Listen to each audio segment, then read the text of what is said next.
बिस्मिल्लाहिर्रहमानिर्रहीम। अस्सलाम वालेकुम। अल्लाहुम्मा सल्लि व सल्लिम अला मुहम्मद व आलि मुहम्मद व बारिक वसल्लिम। कारोबार में अमूमन शराकत दारी की ज़रूरत भी पड़ती है और बाज़ औक़ात ये ज़रूरी भी हो जाता है। ऐसे मरहले पे बड़े सारे सवालात जन्म लेते हैं कि पार्टनरशिप किसके साथ की जाए, आपका जो पार्टनर है वो कैसा होना चाहिए। हम ऐसे लम्हे पे अमूमन कोई फ़रिश्ता तलाश करते हैं कि कोई फ़रिश्ता आएगा तो हम उससे पार्टनरशिप करेंगे। यकीनन वो हमारे साथ दो नंबरी नहीं कर सकता, वरना तमाम इंसान दुनिया के पार्टनरशिप के मामले में हमारे लिए दो नंबर ही हो जाते हैं। पार्टनरशिप किससे की जाने की बजाय मेरा ख़्याल है कि सवाल ये होना चाहिए कि पार्टनरशिप कौन कर सकता है। वीडियो में आगे बढ़ने से पहले आपसे गुजारिश करते चलें कि हमारे चैनल को ज़रूर सब्सक्राइब कीजिएगा, वीडियो अच्छी लगे तो लाइक कीजिएगा।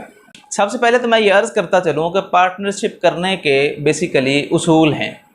आपको सबसे पहले सीखना पड़ेगा कि पार्टनरशिप कैसे की जाती है। ये नहीं हो सकता कि आप आज सोचें और दिन चढ़े तो आप पार्टनरशिप कर लें।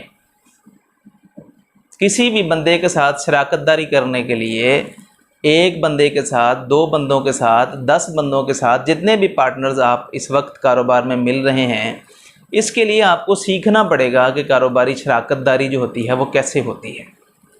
सबसे पहले वो बंदा कारोबार में शराकत दारी कर सकता है जो पंक्चुअल हो, जो स्मार्ट हो, यानी वो वक्त का पाबंद हो, वो अपनी चीज़ें एन टाइम पर करे और चीज़ों को अपनी जगह पर रखने का आदी हो। जो बंदा सुस्त है, जो हिसाब किताब नहीं कर सकता, वो उसको पार्टनरशिप नहीं करनी चाहिए। नंबर 2, पार्टनरशिप ऐसा बंदा कर सकता है जो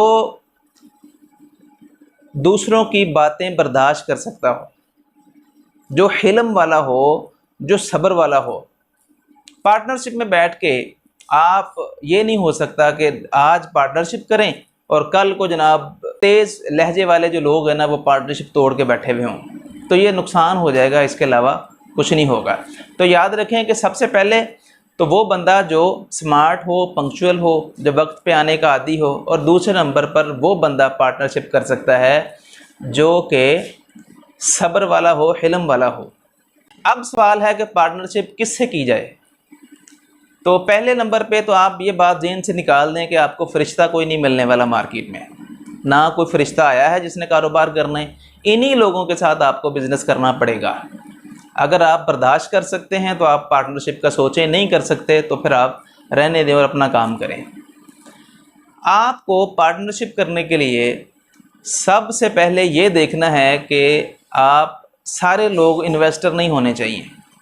ये नहीं होगा कि उसके पास भी 2 करोड़ पड़ा है, उसके पास भी 4 करोड़ पड़ा है, 6 करोड़ उसके पास पड़ा है, तो पैसे तो मिल मिला के 10 करोड़ इकट्ठा हो गया। काम किसने करना है? पैसे पड़े हैं, काम करने वाला कोई भी नहीं है। तो बेहतरीन जो तरीका है ना वो ये है कि पार्टनरशिप करने के लिए दोनों वर्कर हों या कम से कम एक वर्कर ज़रूर हो, या अगर ज़्यादा लोग पार्टनर्स हैं तो फिर भी उनमें काम करने वाला बंदा ज़रूर हो। मुतल्लिका जो काम आप करना चाहते हैं वो करने वाला बंदा होना चाहिए। मिसाल के तौर पर आपको सॉफ्टवेयर फर्म बनाना चाहते हैं, तो पैसे वैसे आपने लगा लिए सारे, लेकिन सॉफ्टवेयर वाला बंदा कोई भी नहीं है, आप बंदे हायर करेंगे तो ये हायर करना इन्वेस्टर्स का काम बेसिकली नहीं होता, ये वो नहीं कर सकेंगे।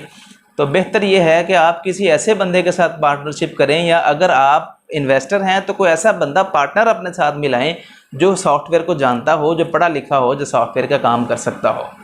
फिर इसके बाद पार्टनरशिप के जो ज़रूरी उसूल है ना, सबसे ज़रूरी वो है उसकी रजिस्ट्रेशन। ज़ुबानी कलामी पार्टनरशिप में हिस्सेदारी नहीं होती, कुछ नहीं होता। ये फिर आप मेरे साथ करेंगे तो मैं जब दावा लगेगा तो भाग जाऊंगा पैसे लेके, आपका लगेगा तो आप भाग जाएंगे पैसे लेके, और मैं भागूंगा तो आप देखते रह जाएंगे कि मैं लिखाया कुछ नहीं था, और आप भागेंगे तो मैं देखता रह जाऊंगा।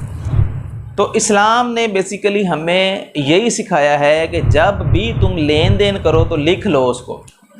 और फिर ये तो ऐसी शराकत दारी होने जा रही है कि आप का ट्रस्ट होना बड़ा ज़रूरी है। तो जब आप रजिस्ट्रेशन करवा लेंगे ना इस मामले की, तो इसका मतलब यह है कि दोनों घर, दोनों फरीक जो है ना वो सुकून से होंगे कि ये सारा मामला कानूनी हो गया है। फिर उसके बाद ना जी आप लेन देन की कोशिश करें कि ये बैंक में करें, कम से कम हार्ड कैश पे काम करें। जो भी अदायगियाँ और वसूलियाँ आपने करनी है ना वो आप बैंक के ज़रिए करें। अब स्मार्ट्स ऐप आ गई हैं काफ़ी सारी पैसे लेने देने वाली, उनके ज़रिए करें आप। अगर आपका काम ऐसा है कि आपको हार्ड कैश लेना पड़ता है तो फिर आप एक सॉफ्टवेयर ज़रूर परचेज़ करें, उसमें रोज़ाना की बुनियाद पर जो है ना जी आप एंट्रीज़ करें। जब पार्टनरशिप की बात आए ना तो फिर आपकी फैकल्टी पूरी होनी चाहिए, यानी आपके पास कैशियर भी होना चाहिए, आपके पास जो है ना जी वो डाटा एंट्री वाला बंदा भी होना चाहिए, आपके पास मार्केटिंग वाला बंदा भी होना चाहिए, ताकि मामला जो है ना वो अच्छे चलें। क्योंकि पार्टनरशिप में जब आप पार्टनर्स के दिल में कोई ख्याल आ एक दूसरे के लिए, तो फिर वहाँ से दिल में मैल आनी शुरू हो जाएगी और फिर पार्टनरशिप चलनी मुश्किल हो जाएगी। पार्टनरशिप में जब रजिस्ट्रेशन करवाएं ना, उसमें तनासब ज़रूर लिखा होना चाहिए कि कौन कितने फ़ीसद का हिस्सेदार है, प्रॉफिट किसको कितने कितने % मिलेगा, और कल को जब आप इस मुआहदे को तोड़ना चाहते हैं तो फिर भी वो किस तरह सबसे टूटेगा, ये बड़ा ज़रूरी है। अब हम छोटा सा देखते हैं कि पार्टनरशिप के फ़ायदे क्या हैं। दुनिया में जितने बड़े बिज़नेस हैं वो पाकिस्तान में देख लें, पाकिस्तान से बाहर देख लें, अमूमन उनका जो स्टार्ट है ना वो पार्टनरशिप पे होता है और उनकी पार्टनरशिप लंबी चलती है। फिर एक वक्त आता है कि लोग सोचते हैं कि अब हम अलग से अपना बिज़नेस स्टार्ट कर सकते हैं, फिर वो पार्टनरशिप तोड़ते हैं, उनके रूल्स एंड रेगुलेशंस बने हुए होते हैं, उन्हीं के तहत पार्टनरशिप तोड़ी जाती है। अगर कोई बंदा पुराना बिज़नेस रखना चाह रहा हो, यानी वो चलता चलाया बिज़नेस है, उसका ब्रांड नेम भी बन गया है, तो फिर वो ब्रांड के पैसे भी पे करता है बाकी पार्टनर्स को। तो ये तभी मुमकिन होता है जब आपने रजिस्ट्रेशन करवाई भी होगी। तो फ़वाइद में देखें ना जी, सबसे पहले तो आपकी इब्तदाई लागत बढ़ गई, यानी अगर आपके पास 2 करोड़ रुपया था तो अब आपके पास 4 हो गया, आपने 2 लोग हिस्सेदार मिलाए। अगर 4 हिस्सेदार मिलाए हैं तो आपके पास 8 लाख हो गया। और इसी तरह आपके पास अफरादी कुव्वत में इजाफा हो गया, यानी आप 4 लोग हैं तो आप अपने अपने काम बांट सकते हैं, आपको मज़ीद एम्प्लॉइज़ रखने की ज़रूरत नहीं है, पहले तो आप 4 खुद ही हैं। फिर उसके बाद आपके पास टेक्निक्स ज़्यादा आ गई हैं, यानी कोई बंदा किसी में माहिर होगा, कोई बंदा किसी में माहिर होगा, और सबसे काम का बंदा वो होगा जो जुगाड़ जानता होगा। तो जुगाड़ी बंदा भी पार्टनरशिप में ज़रूर होना चाहिए। तो यूँ मिल मिला के ना जी पार्टनरशिप के फ़वाइद ज़्यादा हैं। इसका नुकसान सिर्फ उसी सूरत में होता है जब हम लिखते नहीं हैं, हम रजिस्टर नहीं करवाते, हमें डर लगता है। एक दफ़ा मेरा ख्याल है कि एक फ़र्म रजिस्टर करवाने की फ़ीस लगती है आपकी को 20,000 रुपये। वो फ़र्म रजिस्टर हो जाएगी, सारा मुआहदा आपका ऊपर लिखा जाएगा, अब उससे कोई नहीं फिर सकता, वो रजिस्टर्ड है, आप कानूनी कार्रवाई कर सकते हैं किसी के ख़िलाफ़ भी।